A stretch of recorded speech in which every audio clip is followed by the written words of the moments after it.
Pronti?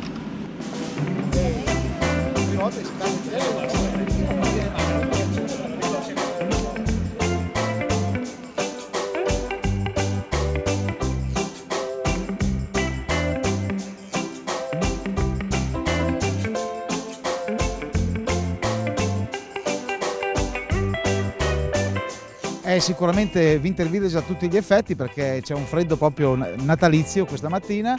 È la quarta edizione, è partita in sordina in Piazza Martiri con poche casette e adesso è diventata una cosa molto importante con tanti operatori commerciali, una pista di ghiaccio importante, il solito trenino classico che è turistico per la città.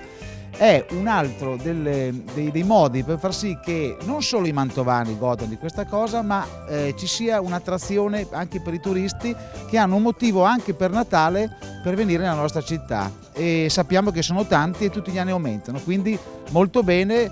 Mantova, città attrattiva che si sprovincializza, che va oltre i suoi confini ed è una città veramente di attrazione turistica anche per Natale.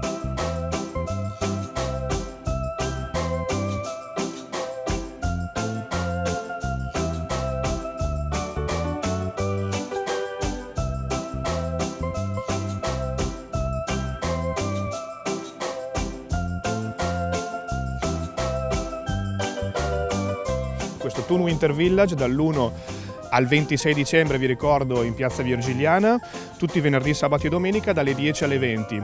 50 bellissimi chalet in legno per fare pensierini di Natale piuttosto che regalarsi un oggetto per appunto questo nostro Natale, degustare delle bevande tipiche che si bevono chiaramente nel periodo invernale, nel periodo di Natale, una grande pista di pattinaggio, la Bustaffino Ice Skate Park, che praticamente coroniamo questa nuova collaborazione con un'azienda del territorio mantovano, appunto la Bustaffa.